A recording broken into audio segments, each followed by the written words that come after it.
Ikinamico ya Shikaramu abenshi bamvise kuri radio.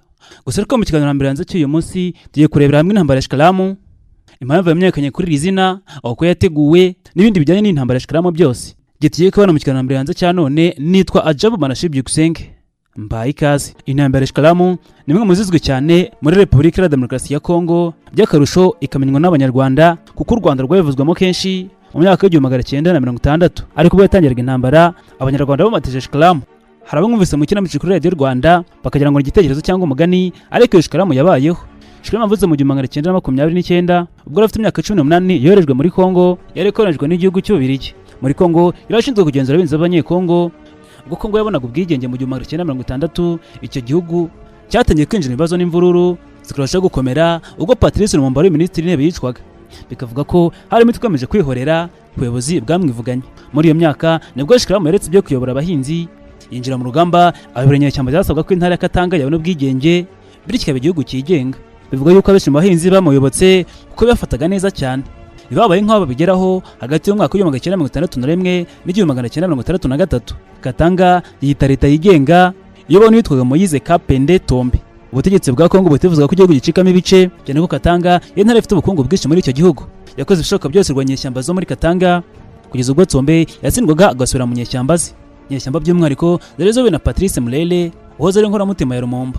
Zakomeje imirwano zizanyiriza ubutegetsi bwa Joseph ari ku butegetsi kugeza ubwo Tombe abumvishije ko ari wenyine wabasha gusubiza ibintu ku murongo.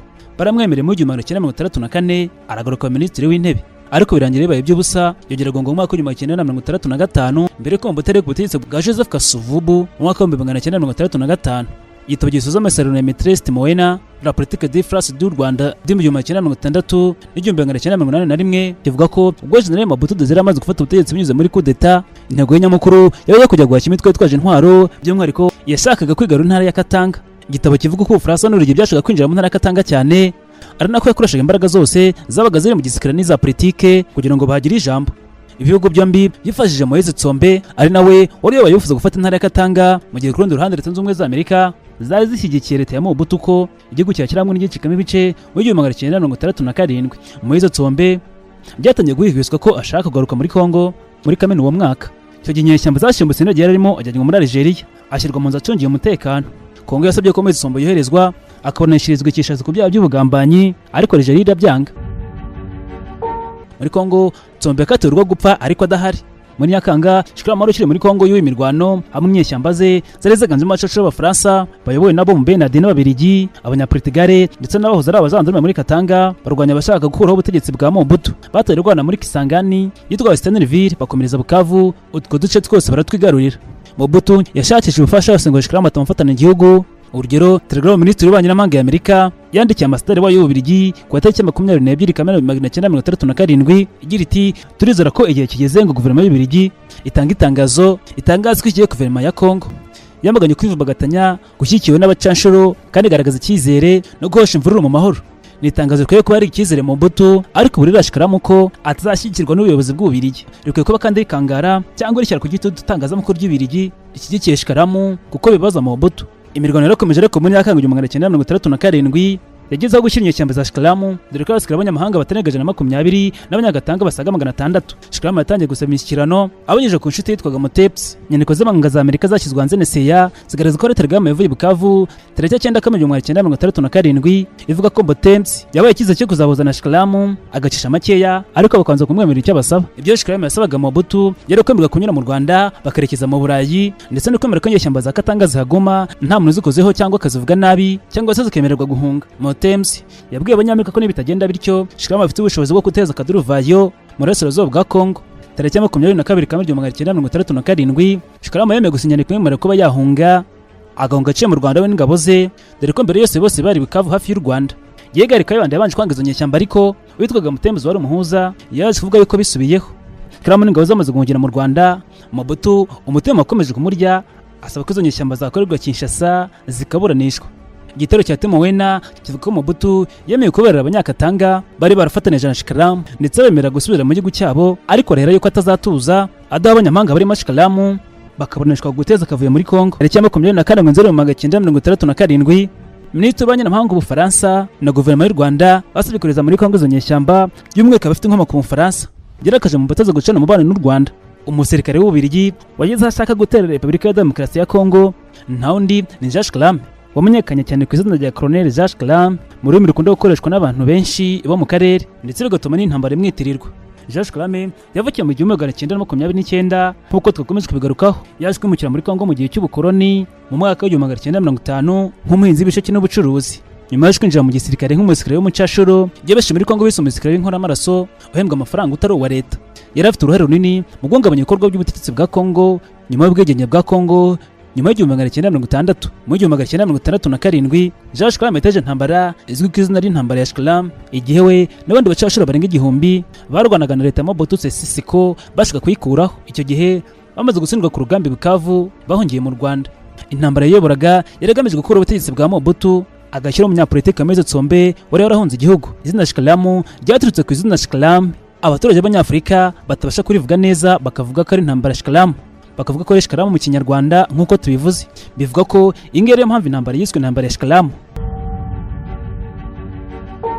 Ni intambara itaje akaduruvayo imenekera amaraso menshi Bukavu no mu burasirazuba bwa Kongo, yatumye ubwicanyi bukomeye cyane mu baturage no mu basirikare. Iyi ntambara kandi yerekanye uburyo ubutegetsi bwa Mobutu bwari bufite intege nkeya nk'uko tusoma mu nyandiko za Jacques Kalam. Yari umucuruzi, umuhinzi ndetse n'ufite ubucuruzi n'ibikorwa byo mu by'agaciro. Yajya ariko n'ingabo za Katanga za Moise Tsombe, agirwa officer mu ngabo z'abacashuro b'abamercenaires bo kurwana ku nyungu z'abakoloni b'abanyamahanga. Bivuga ko Jacques Kalam yakundaga igihugu cya Kongo cyane, ariko mu buryo bw'inyungu ze bwite, kuko yashakaga ko gihora kigengwa n'abazungu mu byo gikora byose. Jacques Kalam bivuga ko impamvu yateje intambara yahitaje kubera kwirukanwa kwa Mobutu. Mobutu yirukanye abacashuro bose mu gisirikare, kandi Jacques Kalam nawe yari umucashuro, aho yarwanaga ku rugamba rwa Moise Tsombe. Moise Tsombe wabaye minisitiri w'intebe w'igihugu cya Kongo mu 1965. Noneho Jacques Kalam ashaka kumusubiza ku butegetsi. Intandaro y'Imirwano Jacques Kalam yari iteye ikibazo cyane mu Mobutu. Yabanaga Mobutu nk'umuyobozi udashoboye ndetse nk'umwica uburenganzira bw'Ababiligi. Gusa ariko ntabwo Jacques Kalam yagiye agera ku ntego ze kubera yuko ingabo za Mobutu zari nyinshi kandi zari zifashijwe n'abakomoka muri Kongo. Binavuga ko u Rwanda n'Ububiligi muri icyo gihe babangamira urugamba rwe muri izo nyungu ze. Ikindi mu byatumye atsindwa nuko yari afite abasirikare bake cyane ugeneje n'ingabo za leta. Tsombe yashimuswe mu buhungiro mu mwaka wa 1967 ari muri Espagne, ntabashe kugera muri Kongo. Kuvuga neza muri communication yabo byagize ikibazo cyane ndetse ntibijya neza, bivuga ko nabyo byamukomye nkokora ku rugamba. Habayemo kandi ubufatanye bw'ibihugu nka Algeria na Misiri bakoranaga cyane na Mobutu, byatumye Kalam n'abambari be bashyirwa ku gitutu n'andi mahanga. Bivuga ko Jacques Kalam afite abasirikare hagati ya 600 n'igihumbi, barimo abacashuro b'Ababiligi, Abafaransa, Abanyafurika y'Epfo, Abanyazimbabwe n'abandi. Bamwe muri abo bari barakoze mu ntambara ya Katanga hagati y'umwaka wa 1960 ndetse n'umwaka wa 1963, babarizwaga i Bukavu no mu misozi hano imbibi n'u Rwanda n'u Burundi. Jacques Kalam yongeye mu Rwanda nyuma yo gutsindwa i Bukavu mu mwaka wa 1967. Muri icyo gihe u Rwanda rwaramwakiriye, ariko rwenda kumushyikira ku rugamba. N'abashashuro be maze gutsindwa bacumbikiye mu Rwanda imyaka myinshi. Niko kandi bikekwa ko Abarundi bacinye bashyikira Kalam, ariko ibi ntibyizewe neza cyane ko bitemezwa ku rugamba. Bukeye Mobutu yarakajwe nuko Kalam yarenze imbibi zigana ku Burundi. Inyandiko za David Van Kelbok Congo and History ni igitabo kirambuye ku ntambara ya Kalam, yanditswe mu bindi bihugu ko byagize uruhare muri iyi ntambara ya Kalam, harimo igihugu cy'Ububiligi nk'igihugu cya Kalam cy'amavuko. Gusa ariko Ububiligi ntibwigeze bushyigikira ku mugaragaro iyi mirwano ya Kalam, ariko abaturage n'ibihugu bikomeye by'Ababiligi bashaka ko leta ya Kongo igumya kugengwa n'inyungu zabo. Harimo kandi igihugu cya Afurika y'Epfo na Zimbabwe. Bamwe mu barwanyi be bakomokaga muri ibi bihugu, uruhare rurimo rwo rw'abacashuro b'abazungu bashakaga gukomeza ubutegetsi bwa gikoloni ku mugabane, nk'uko tubisoma muri Thomas Lee, The Rise and Fall of Patrice Lumumba, ku nyandiko ya Tsombe ndetse na Mobutu n'izindi. Mu bindi bihugu byanditse muri intambara ya Kalam harimo igihugu cya Misiri, Algeria ndetse n'Uburusiya. Ibi bihugu byarabishyiye Mobutu kubera yuko yitwaga uburinzi bw'ubumwe bwa Afurika, ibizwi nka Pan-Africanism.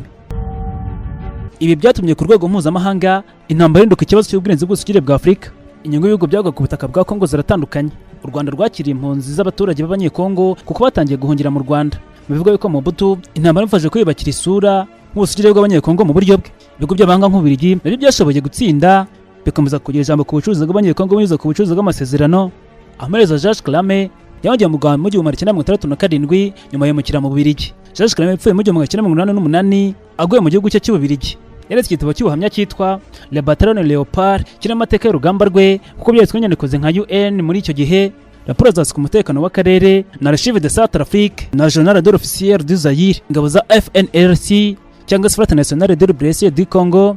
Bamwe babarwaga mu nyeshyamba barwanya Mobutu. Hari kandi ukomeza guza intambara ya Kalam ndetse nabuze intambara ya Congo nda FARDC na M23. Cyane Jacques Kalam mu myaka ya 1967 ndetse na M23 na FARDC kuva muri 2012 gukomeza. mu buryo bwo guhangara amakuru y'uko abashoramari b'abasirikare b'Ababiligi kubera inyungu bafite mu bucuruzi bw'amabuye y'agaciro. Ntabwo guverinoma y'Ababiligi yamushyigikiye ku mugaragaro, ariko avuga ko bamwe mu basivili n'abasirikare bagiye kumufasha mu buryo bw'amafaranga ndetse n'intwaro. Benshi bakomeye itsombere inyuma ya Jacques Kalam ashaka gusubira ku butegetsi. Harandi bavuga ko Jacques Kalam yari afite ubugiye bwo kwitiramo inzira kuko yarwanaga ku nyungu ze bwite. Bivuga ko yabaragize amabwiriza y'ibanga aturutse ku bafite inyungu mu bya politike zo mu Bubiligi, muri Afurika y'Epfo cyangwa muri Zimbabwe. Intambara ya Kalam yarangiriye i Bukavu mu mwaka wa 1967, aho ingabo za Mobutu zateye i Bukavu zifashijwe na za nyeshyamba z'abanyekongo. Kalam amaze gutsindwa, bamaze umupaka bongera mu Rwanda n'ingabo zizasigaye. Leta y'u Rwanda bambaye intwaro barindira umutekano muri icyo gihe mu nkambi zayo muri iyo myaka.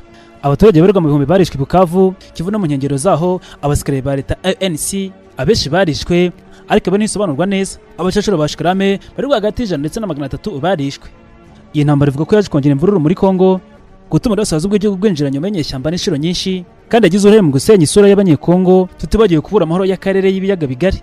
Bakomeje kandi kwinda abanyamahanga n'abacecuru bakomeje kwivanga mu ibyo bibazo, guteza ubwoba abaturage kugira intambara muri iki gihugu. Habaye kandi kubanya uburyo abacecuru n'abanyamahanga bishobora kuvugira ituze ryacu n'ubusugire. Iyi ntambara ya Kalam kandi yazize ikomeye cyane ku bijyanye n'ubukoloni n'icyobo cy'umutekano muke muri Kongo kugeza ubu. Mobutu yategetse ingabo zo gusenya ibirindiro by'abanyekongo na Kalam vuba, yifashishije diplomasi, ibihugu biramufasha. Mobutu yambaje ONU n'abasoviyete mu kumushyigikira, yakoze kandi ibikorwa byo gutaza ku butegetsi bwa gisirikare, agera ko nk'igihugu kigendera ku gitutu cyo mu gihe cya Zaire. Jacques Kalam avuga ko abaturage benshi bamwanga kubera impamvu nyinshi. Icyambere bamwangiraga ni ukora umuzungu w'umukoloni. Ikindi bamwangiraga ni uko ateje intambara y'ubwicanyi mu banyagihugu b'abanyekongo, gusa ariko nta muntu wangana bose, kuko byabandi bakeka ko ari umucunguzi. Abenshi mu batuye Gatanga n'abacuruzi b'abazungu baramushyigikiraga cyane, ariko muri rusange yakirwaho nk'umwanzi w'abanyekongo benshi, nk'uko turi kubisoma mu nyandiko za Jacques Kalam, La Bertrand Leopard mu nyandiko n'ubuhamya bwe yitangiye ubwe ku giti cye. Ibinyamakuru nka Jeune Afrique, Le Monde, New York Times, Time Magazine zananditse ko intambara ya Kalam y'umwaka wa 1967 ifatwa nk'urubanza rukomeye rw'amateka ya Afurika y'Uburasirazuba. Iyi ntambara iturutse ku bihugu by'abakoloni, abacashoro n'abategetsi ba Mobutu bushyashya. Ikindi kandi yasize igikomeye muri iki gihugu mu karere, bituma uburenganzira bw'akarere biba nk'ikibazo cyose kugeza n'uyu munsi. Izina Kalam rirasanga izina ry'umuzungu cyangwa umurundi, nk'uko no mu karere bavanye ku izina Kalam. Yakoranye kandi n'abanyafurika benshi, abenshi bakagira ngo bafite inkomoko ku mugabane wa Afurika. Jacques Kalam abantu ngo bashobora kumwibeshyaho bitewe n'amateka ko yaje kumenyekana cyane muri Kongo. Jacques Kalam yakoranye na Bob Benard mu ntambara yo mu 1967, intambara yo muri Repubulika ya Demokarasi ya Kongo izwi ku izina nk'intambara ya Kalam. Uyu Bob Benard we amazina ye nyakuri yitwa Gilbert Bogand, ikindi nuko ari umusirikare w'umucecuru w'Umufaransa. Yakorwaga ku nyungu z'igihugu cy'Ubufaransa, ariko abenshi agafata abayobozi cyangwa imitwe yitwaje intwaro muri Afurika. Uyu Bob Benard yarwanye intambara nyinshi muri Kongo, muri Benin, Comoros, Angola, Gabon, Chad n'ahandi. Uyu mugabo ni umwe mu bazungu bazwi cyane ku izina ry'abagakoze muri kudeta muri Afurika. Muri kamena kwiza muri Nzeri mu 1967, Jacques Kalam yateraga intambara yo agamije guhirika Mobutu, yafashijwe n'abandi bacashiro benshi b'abazungu barimo Bob Benard, Hakazi Christian Tveina hamwe na Ahmad Vetrukiti. Bari bafite umutwe w'abacashiro hagati ya 600 n'igihumbi, bari baturutse mu bihugu bitandukanye, ibihugu nk'Ubufaransa, Ububiligi, Afurika y'Epfo na Zimbabwe ndetse na Mozambique. Bob Benard yari umwe mu bayobozi b'ingabo za Kalam, kandi nuko yari afite ubumenyi buhambaye ku rugamba, amere mu gisirikare ndetse no gufata ibirindiro. Yavuze kandi mu kurwanya uduce twa Bukavu, Uvira n'imisozi ya Kivu nyuma yo gutsindwa. Yahungiye mu Rwanda hamwe na Kalam, hanyuma aza kwisubirira i Burayi. Bob Benard yakomeje gukora ibikorwa bya sirikare ahandi nko mu birwa bya Comoros, aho yateye kudeta zirenga 3. Jacques Kalam yakoranye na Denis Benard mu ntambara yo mu 1967 yo kugerageza guhirika Mobutu. Bari bafatanyije no gutoza ku bayobozi b'abacacuro barwanaga kuri leta ya Kongo. Ubufatanye bwabo nubwo mu bimenyetso bw'abacacuro b'abazungu bakoreshwaga cyane mu bibazo bya Afurika muri iyo myaka, byari byiganjemo inyungu n'ubukoloni n'ubucuruzi. Jacques Kalam ateza intambara muri Kongo nta muntu cyangwa se igihugu cyamwohereje muri Kongo kurwana muri iyo myaka, ahubwo yajya muri Kongo ku giti cye nk'uko abandi bakoloni benshi bajyaga muri Kongo kurwana. Yaje mu gihe cy'ubukoloni mu mwaka wa 1950 agiye gucuruza no gushora imari mu buhinzi ndetse n'ubucuruzi nk'uko twakomeje kubigarukaho. Cyagira yategeye ko ubuhinzi bw'ibisheke n'ubucuruzi yari afite yitwa Platinum Nations zikomeye muri Kivu. Yakoraga kandi nk'umucuruzi wigenga, ariko afite imikoranire n'abategetsi b'Ababiligi bagenzuraga Kongo. Aza muri Afurika bwa mbere mise mbere yo gucuruza, guhinga n'ishoramari nk'abandi bakoloni benshi. Yakoraga ubuhinzi bwa plantations, aho yakoreshaga abanyekongo nk'abakozi, aho yari afitanye isano n'ubucuruzi bw'abazungu bwihariye, ahabwa uburenganzira bwo gukoresha ubutaka n'umurimo nk'umukoloni. Mbere na mbere akigera muri Afurika yahinze imirima minini mu burasirazuba bwa Kongo, cyane cyane mu ntara ya Kivu.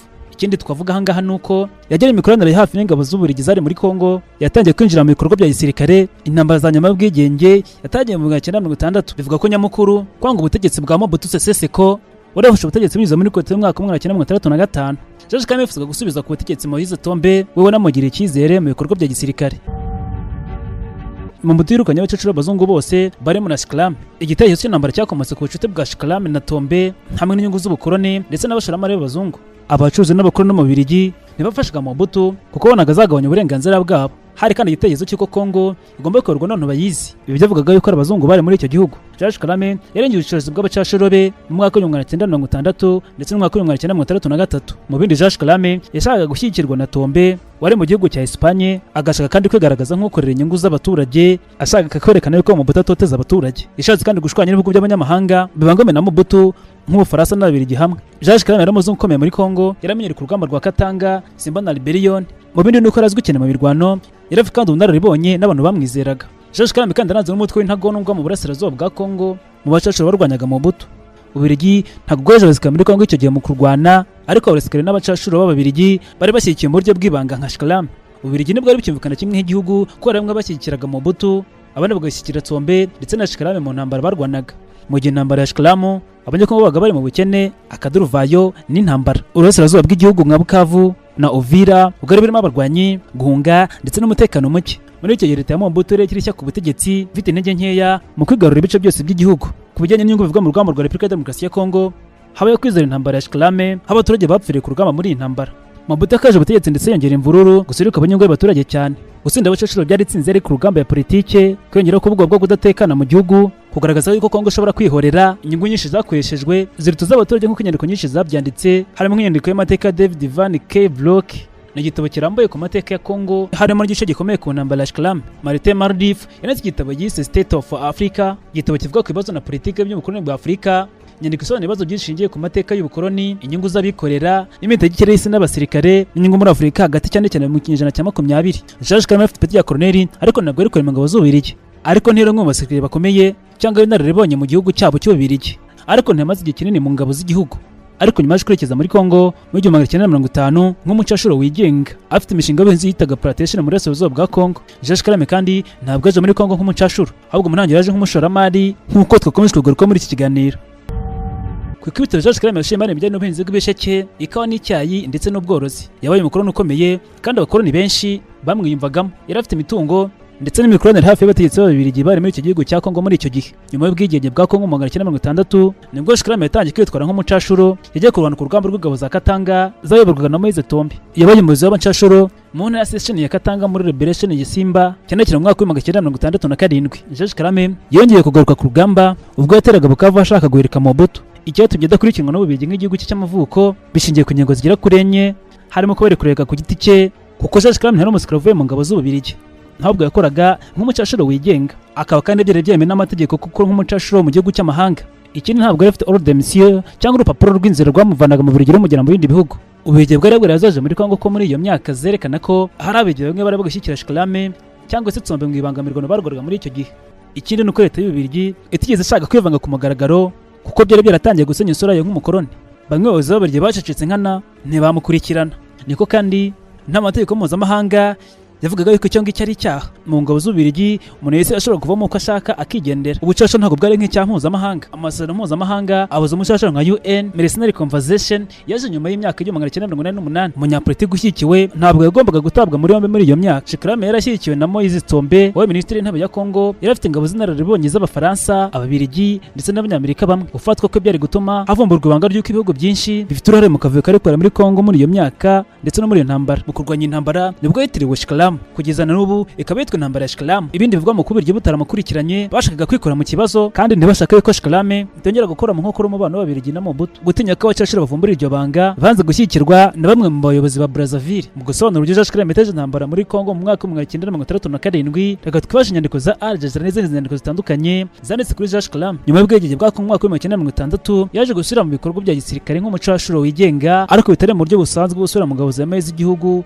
nk'Ububiligi cyangwa Kongo. Ibi bihugu byamugize umusirikare wa leta, aho yemeje kuyobora inyeshyamba, yakoraga nk'umuyobozi w'abarwanyi b'abacashuro b'abarwanyi bigenga. Yari afite ubumenyi na bamwe mu basirikare bari kumwe muri Armée Nationale Congolaise mu mpine ni ANC nyuma ya kudeta yabaye ya Mobutu mu mwaka wa 1965. Bivuga ko yagarutse mu mirwano nk'umucashuro kandi nk'umuyobozi wa gisirikare wigenga, ntabwo yagarutse byemewe n'amategeko mu gisirikare cya leta. Shikalame ntabwo ari intambara nk'umusivili, nubwo atari mu gisirikare byemewe na leta. Yafashe imyenda ya gisirikare nk'umuyobozi w'abacashuro bigenga, yari afite ipeti rya koloneli, bityo akitwa Colonel Georges Kalam. Ni titre he nabo barwanaga ku rugamba, ntabwo ari titre ko mu ngabo za leta. Georges Kalam yayoboye ishyamba zirimo abasirikare bakatanga abayobozi bayo na Tombe, Ababiligi n'Abafaransa bavuye mu ngabo z'ibindi bihugu, abajara abacashuro hamwe n'abakongomani birukanywe mu ngabo za Mobutu banga Mobutu. Ibi byose byamaye bashe nk'umuyobozi wa gisirikare, nubwo bikorwa mu buryo butemewe n'amategeko, ntabwo ari umusivili usanzwe.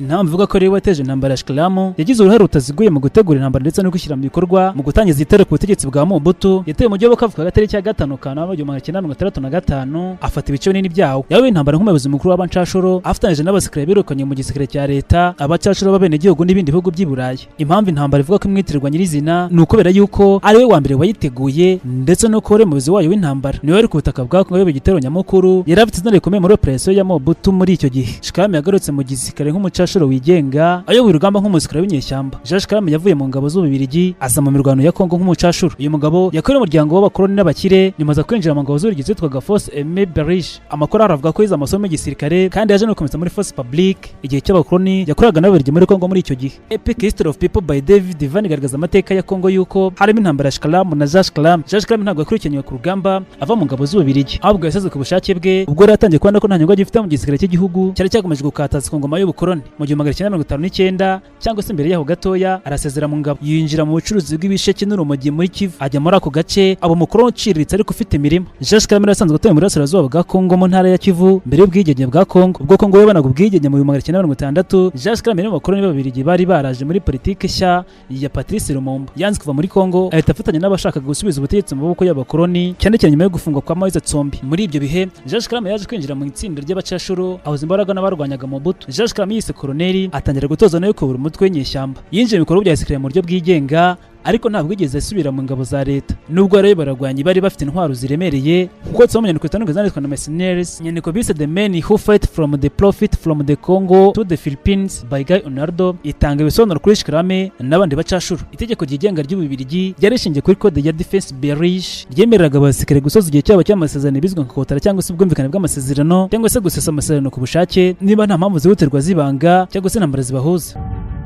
Georges Kalam yari ataramba mu ngabo z'Ububirigi igihe kinini, kandi nta makuru yihereye yuko yarafitanye amasezerano nabo cyangwa se igihe kirekire. Yasaze mu buryo bisanzwe, bigaragara ko nta mategeko yishe. Itegeko ryo muri 1831 hari n'andi mategeko yarikurikiyeho mu Bubiligi. Iryo tegeko ntabwo ryemeraga abaturage b'Ububirigi ku bijyanye n'amacashuro mu bihugu by'amahanga batabahera uburenganzira na leta. Nyuma yo kujya kurura muri Repubulika Demokarasi mu 1967, leta y'Ububirigi yamenye ibikorwa bya Shikalamu, ariko ntigeze mu gukurikirana mu buryo bukomeye, ahubwo yahisemo kumerera kure kubera ko kuragihamya yuko yoherejwe na leta kugira ngo leta idakura umwaka mubi hagati ya leta ya Brazzaville ndetse na leta ya Kinshasa. Kuko kandi hari hamwe abategetsi b'Ububirigi bari mu mutima wa gikoloni bari bamushyikiye mu buryo bw'ibanga. Nta cyemezo cya leta y'Ububirigi yamuhaye uburenganzira bwo gukora ibyo ngibyo, bityo byarunyuranyije n'amategeko, nubwo bitigeze umukenyera ku mugaragaro. Kuko Amerika ya David Ray Block yise Congo The Epic History of People, inyandiko ifite igice cyari kivuga Jean Shikalamu, abacashuro ndetse n'uruhare rw'Ababiligi mu ntambara ya Shikalamu, impamvu yamenyekanye kuri iri zina, uko yateguwe n'ibindi bijyanye n'intambara ya Shikalamu byose. Iki kiganiro hambere hanze cyagarukaga mu ntambara ya Shikalamu, ni munyemero tugisoreze hano. Gusa nakwibutsa ko ufite igitekerezo, inyunganizi cyangwa ingingo wifuza ko twakubwira mu kiganiro hambere hanze cy'ubutaha, watwandikira ku mbuga nkoranyambaga zitandukanye za Radio Salus, haba kuri Instagram,